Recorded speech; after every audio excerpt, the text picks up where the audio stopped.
What do you personally think happened in the Idaho 4 case, and where does your idea or your theory land on my list of probability? Let's count down 22 things that I've heard about the Idaho 4 case and where your favorite theory lands on my list of likelihood, starting with the least likely of the ones I'm considering, number 22. This is the idea that the government has basically fabricated the entire thing to make people afraid and control the masses.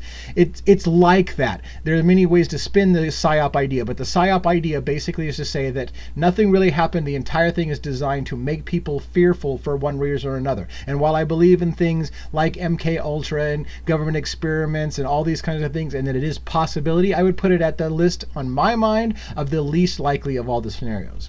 Number 21, witness protection. This is the idea some people have that no one actually died in the house, that everyone is in witness protection, or that several of them are in witness protection. In other words, Kaylee, Gonzalez, and Maddie are somewhere out there on a beach somewhere having a good time with new identities because they're in witness protection, and the entire thing was designed as a false front to make people believe that they are dead. Now, I will say again, this is a possibility and made my list of possible scenarios, but not likely in my opinion. I think it's just a bit too much of an overreach, and I think when you have any kind of scenario where somebody's death has been faked and they're in witness protection, it wouldn't be this elaborate of a story. Personal opinion.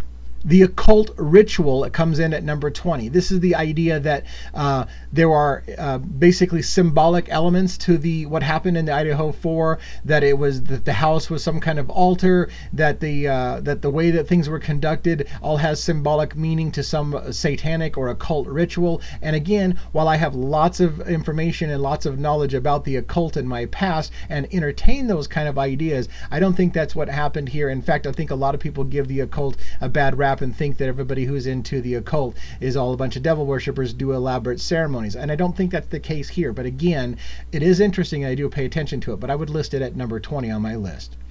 Number 19 comes in with the idea that Bryan Kohberger is some kind of government asset or FBI asset. The idea being here is that as a brilliant criminologist, the FBI had recruited him and were using him, and then maybe something went wrong or something to that effect. That basically the idea is that Bryan Kohberger actually worked with the FBI and either did the thing under the FBI's direction, which is least likely of mine of the two of these theories, or that he was a government asset that did something that surprised them and now they're trying to distance themselves from Bryan Kohberger. The idea that Bryan Kohberger was involved somehow with the FBI, that's why the FBI knew about him, has some weight in the sense that the FBI did seem to know about Kohberger when Moscow Police Department didn't, and the question becomes, how did they know about Bryan Kohberger? And we do know he was a brilliant criminology student, but I still would put it on one of the least likely scenarios in my opinion. Number 18 comes in with the Bryan Kohberger drug buy idea. This is the idea that Bryan Kohberger was into drugs and that somehow that house was a drug house and that Bryan Kohberger was going there to buy drugs that night or something to that effect. The reason why I don't put a lot of weight on this is I personally feel that a lot of people are basing the whole drug concept on the fact that Bryan Kohberger once had a drug addiction as a teenager with a drug that is much different than the drug that many people are saying that he was addicted to or buying at that house. So while there are theories and there are lots of support for the idea that there was drugs in that house and that there were people involved in the murders that had connections with drugs. So all of that has some weight to it, but I personally, just giving my opinion, don't think Bryan Kohberger was a user. I don't think it's consistent with the grades that he got at DeSales, making him a PhD candidate, one of only 2 people recommended for the PhD candidacy, and all indications are is that Bryan Kohberger was an exceptional student. So I just don't believe that he's a drug user, messing up his life with drugs still, and an exceptional student getting into being one of the top 2 candidates at the PhD courses in WSU. So that's why I rule that one out. Coming in at number 17 is the idea of a crypto bank crash of some kind. Steve Goncalves, or Gonçalves as some people call it. Again, I think Portuguese pronounces Goncalves, but everybody else seems to call it Gonçalves, and so everybody busts my nuts no matter how I say it. So Steve G, whether or not he was involved in Hex, which is a kind of a speculative coin many people think, lost a ton of money. That rumor's out there in the wind, and that somehow because Steve Gonçalves, or Goncalves, lost so much money that somebody was killing his daughter for payback because he lost somebody a butt ton of money. Again, I'm currently putting this on the back burner. I think it's a lower probability, but I'm still keeping my eye on it. So I'm willing to examine it, but it doesn't make my list very high. It still comes in at number 17. At number 16 is the idea of money for the universities, right? So this is the idea that both of the universities, Pullman and Idaho, benefited financially from these murders. WSU had a grant, for example, in this scenario, to study outside of the classroom. Examples of true crime. Basically, how do crimes get committed in a non-classroom environment? They got money for funding of that kind of nature. I'm kind of slaughtering the story. Then Idaho also got money to basically help with dealing with a crime of a serious nature, and got money and funding for helping people with those resources. So did this too, and again, this is a slaughter of those things. I didn't do well on it, but the idea is that did both universities, Pullman, WSU, Pullman, and Moscow, Idaho, the University of Idaho, get money from this event? And did WSU receive money to study an event like this, and Idaho money for how to deal with an event like this? And was this all just a cash cow of some kind designed to bring money into the universities? It is a possibility. I always say follow the money, but I'm going to only put this one in at number 16 on my list. Number 15 on the list is the obsessed police officer. This is the idea that I heard out there many times, that there was an officer who was obsessed with Kaylee Goncalves, or Goncalves. We've covered that before. Was it Rosenthal? Was Rosie obsessed with Kaylee? Was Brett Payne, the lead investigator or detective or whatever you want to call him on the Idaho 4 case for the Moscow Police Department, obsessed with Kaylee? There are several rumors going around that an officer was obsessed with Kaylee, and there's all kinds of little things out there. I think that it is possible, more possible some of the other ones that I've listed, that an officer who is interested in Kaylee might be involved in this case in a mysterious or nefarious way. Now, I tend to not feel that the murders were caused because of that, but I think that the conspiracy or a cover-up or whatever could be further complicated by an officer who has an interest in Kaylee, and therefore is clouding their judgment or making them do things inappropriate in this case. So it's certainly a higher list on my idea, coming in at number 15, but still not super probable in my opinion, but I'm keeping my eyes open and I look into it on a regular basis just in case something flags my attention. Coming in at number 14 is the idea of a fight club. This is the idea that at the grub truck, many people were seen pulling out phones at a certain point and looking as if they were watching some fight. There's an idea that I don't know who put it out there. Maybe it came from Metal Mayhem. Maybe it came from other people. Maybe he picked up on it afterwards. I certainly seen him talk about it, that there was a fight club going around the campuses where students would get involved in fights and they would televise or air those fights for people to stream and pay for. Maybe people were buying $6 donations to watch the fight that night, and there was a fight with Ethan that got out of hand, maybe, and then Xana got involved because her boyfriend was getting his ass kicked, and it turned into a murder scene. I think that to me is interesting, and I think that it has some weight. It comes in much higher on my list than others, but I still don't think it's highly probable. For many reasons, but I just wanted to let you know where it sits on my list. It comes in at number 14 on my list as a possibility, but not high on my list. Coming in at number 13 is the Greek row hazing / fights / insults among different fraternities. This is a little higher on my list. There seems to be a lot of indication that the frats had some infighting going on, that certain members that were in the house may have insulted other members of another sorority or fraternity. Could that lead to somebody getting so pissed off that they would kill members of this house? And then is there some kind of like camaraderie in the Greek system in which that people will just kind of do we don't talk about this, we don't rat on our brothers in the fraternity? Yes, that is a possibility in my opinion. It's one that I kind of keep on the back burner, but it doesn't come in super high on my list. The Greek row fights between fraternities or sororities comes in at number 13 on my list. It's something I'm watching, higher probability than some of the others for me, but still not super high on the list. Number 12 on my list is the whole incel who hates women. So this is the idea that Brent Copaka actually did it, and the reason that he did it is he's an incel. He can't get laid. He can't get women. They rebuff his advances, and so therefore he is a misogynist who hates women because he can't have them. And I put this pretty low on the list because I think, again, indicators are that while Brent Copaka might be a little socially awkward, he was able to pick up women's phone numbers at a party when he first got into town. He had a student that supposedly, according to Dateline, was interested in him romantically and actually went and stayed the night at his house when she thought her house was broken into. There are all indications from other people that Brent Copaka was very social and that that he was kind of a player in some regards. And so I just can't buy that those two things go hand in hand, that he's horribly socially awkward and bad with women, but he's going to parties and he's making friends on campus and he's getting girls' phone numbers and all these things, and yet he's horrible with women and therefore hates women, all because of some idea that some girls didn't like the way he graded their paper. I think this is a little less likely, so I'm putting it down the list because it's possible that is part motivated in this, and that Brent Copaka could have been some kind of misogynist who had a thing out for women. That's possible. It comes in at number 12 on my list. Number 11 on my list is the idea that there's something confusing or mysterious about the delivery driver who delivered food allegedly at 4 o'clock in the morning-ish. Eric Gower, or however you pronounce his name. Again, every single time I pronounce someone's name, somebody tells me how I'm pronouncing it wrong.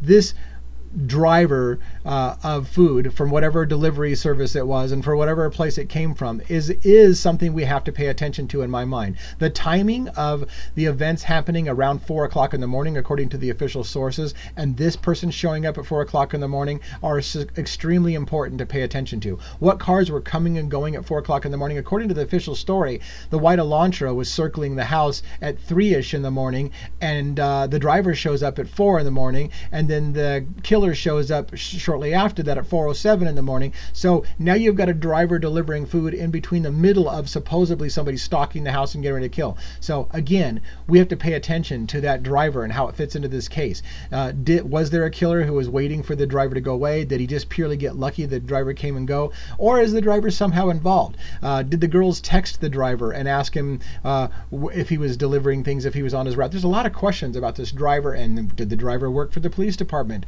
All these questions I think have something to pay attention to. So I would say I would put my list of let's pay attention to this one about the driver of that food delivery and whether or not he made a contactless delivery and just left food on the porch, or whether he actually handed food off to Xana Kernodle in the house. All of those are questions, and it's still higher on my list now of let's pay attention to that driver.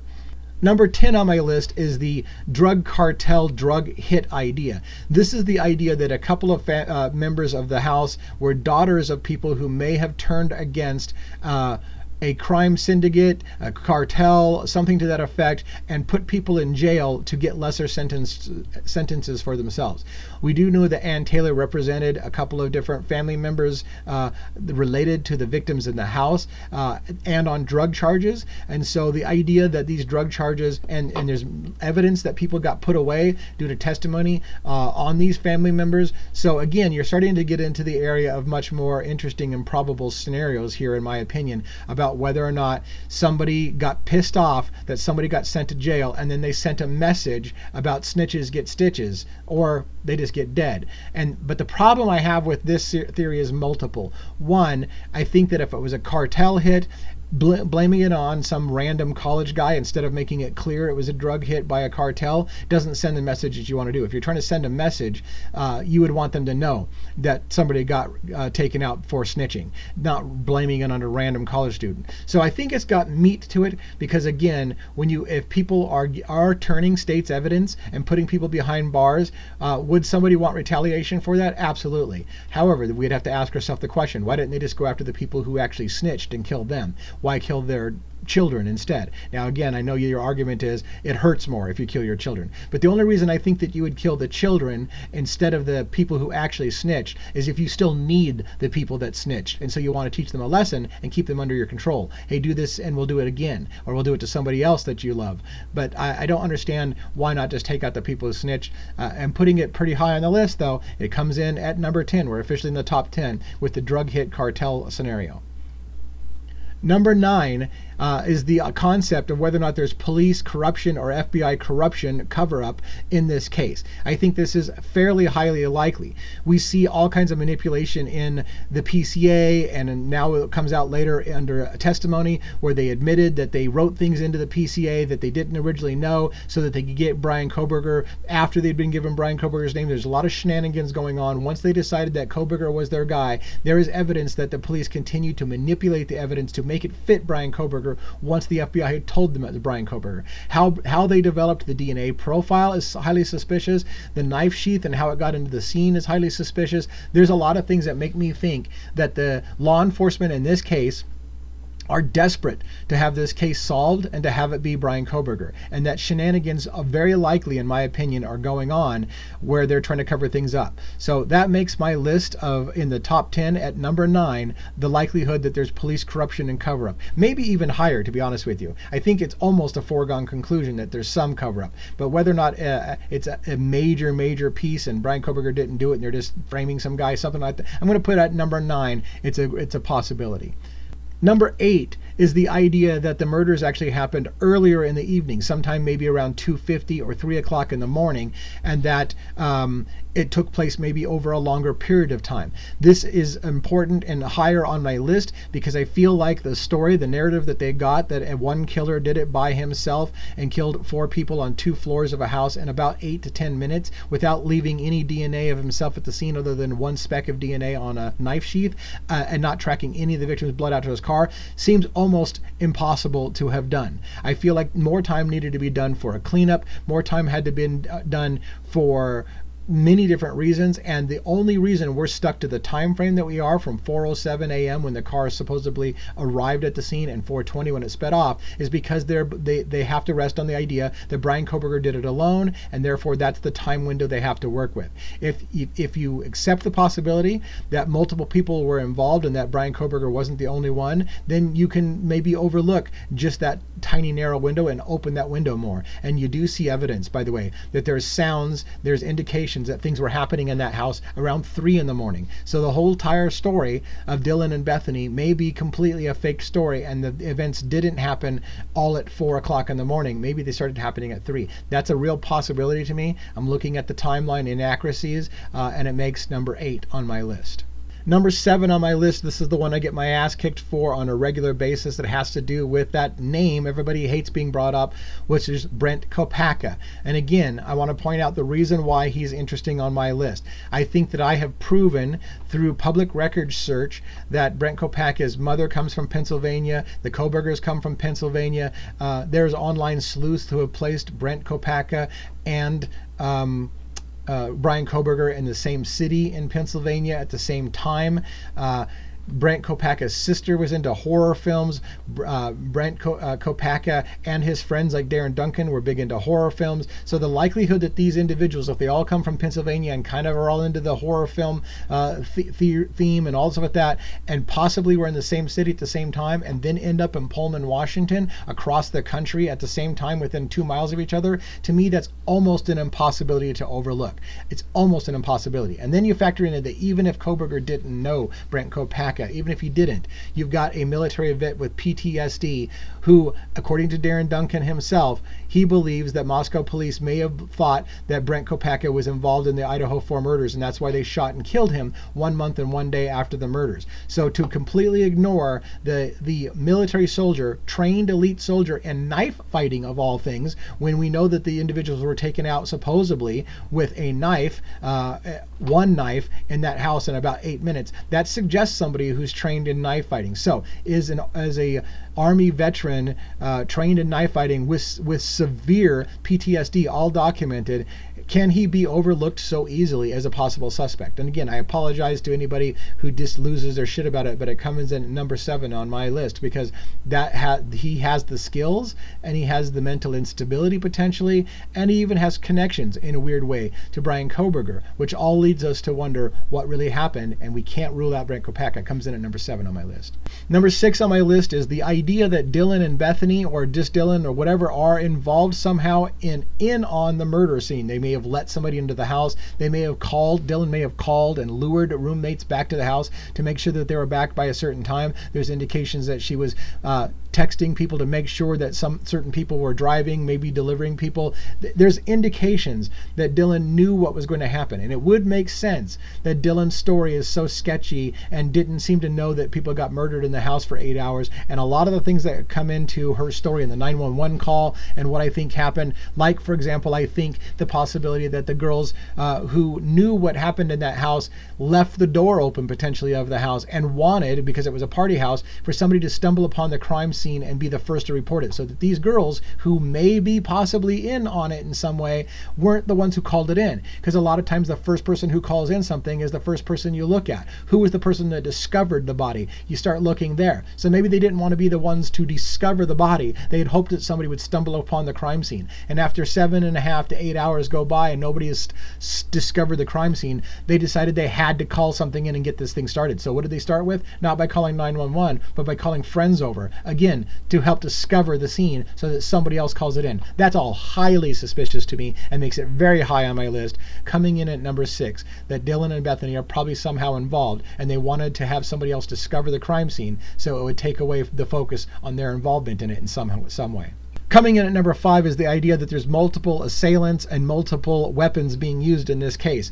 This, I think, is very high on my list because I just, again, fundamentally believe that the time frame, if you're going to stick with it, of 8 to 10 minutes, it doesn't make it very likely that one person can do all of that damage to 4 different people on 2 different floors in the course of 8 to 10 minutes. It suggests to me that there was things going on both floors at the same time and with multiple weapons. And there's plenty of evidence that even the defense has brought in a expert who said, in his expert opinion, this was done by multiple perpetrators using multiple weapons. That is a part of the court record. It's seldom talked about, but that is a part of the court record. The defense brought in a specialist whose opinion was this was done by multiple people with multiple weapons. I also believe there's a strong possibility this was done by multiple people with multiple weapons, and that different people got different wounds because there was different attackers and there was different motivations between those who were upstairs on the 3rd floor versus the 2nd floor. So it comes in high on my list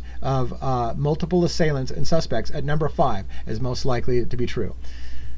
Coming in at number 4 is the idea of a love letter to Catherine Ramsland, the professor at DeSales University who wrote the book on BTK. The reason this makes it so high on the list is, I have to say, in the very, very early stages, when I heard that Brian Koberger was a criminology professor, or a student, or a PhD candidate, I should say, I thought to myself, wouldn't it be interesting if this person thought basically, in a twisted way, his doctoral thesis will be, I'm so good at understanding how crimes are committed and covered up that I can commit the perfect mass homicide and get away with it. It was kind of like just a thought at the time, but I thought, wouldn't that make this a really interesting case if a criminology student had all the tools necessary to pull off the quote-unquote perfect murder and figured that he would do it as some kind of proof that he had mastered the subject matter. Then you insert his professor at DeSales who taught him about criminology and literally wrote the book on BTK, and you have to ask yourself, is that a possibility? Did Brian Koberger want to prove to his mentor and his teacher, for example, that he was now the master and could get away with the perfect crime? It's a little far-fetched in some regards for me, but obviously not far-fetched enough that I don't put it in my top 5. It is one of the top 5 things that I think is very possible, which would suggest that Brian Koberger did do it. And I do believe in the presumption of innocence until proven guilty, but I'm putting it pretty high on my list that there's a possibility that this is somehow that just exactly what I said, some kind of love letter, ode, or whatever to Catherine Ramsland and the work on her serial killer stuff. So coming in at number 3 is the budding serial killer idea, which is slightly different, which is the idea that Brian Koberger was obsessed with serial killers like Ted Bundy and BTK, and he'd studied under a professor who wrote about BTK, and that he himself basically had brought up within him the interest in doing crimes like this himself. Perhaps he idolized in some way or form serial killers that did these things, and maybe he feels detached from humanity and society in some way. Those indications are out there. We know that now that he has autism spectrum disorder, according to the defense. He's supposedly written things when he was younger bloggers saying that he felt different and detached from people and felt like he was just a bag of, meat or whatever the case may be. He's written things in the past that indicate that maybe he views himself as differently. So I have to put it on the really serious to consider that there's a possibility Bryan Kohberger did it and that he was expecting to get away with it and maybe do something more. So again, I believe in the presumption of innocence until proven guilty, but I would be remiss if I didn't put it pretty high on the list that it could just very well be that Bryan Kohberger was detached from this and didn't have a lot of emotion about the situation and just simply wanted to see if he could do it, maybe was fascinated by it. That's high enough on my list that I'll put it at number 3 as a possibility, even though I give him the presumption of innocence.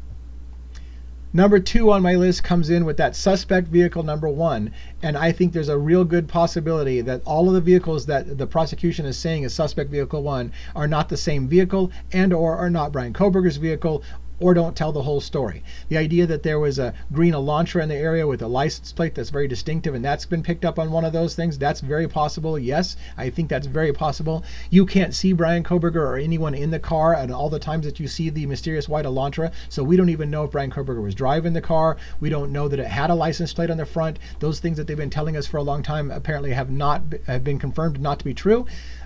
Detective Payne on the stand admitted that they didn't have a good enough video to see that the car didn't have a license plate, but they wrote that in anyways after they found out Bryan Kohberger's name. So there's all kinds of shenanigans going on. I think they know. Cy Ray, an expert, has come in. I think they know for a fact that Bryan Kohberger's vehicle was not where they originally said it was and where they're going to try to convince the jury it was. I think that a dragnet has shown that Bryan Kohberger's car was somewhere completely away from the scene at the time, and so there's a very high probability that the prosecution's case of trying to prove Bryan Kohberger was there. It's not all the same car. It's not the story of what really happened, and so that's very likely, in my opinion, to be a major part of this scene. I'm putting this in at number 2 of the most likely things that I've heard that are probably going to come true. There's something wrong with that white Elantra, Hyundai Elantra story, all being Bryan Kohberger's car.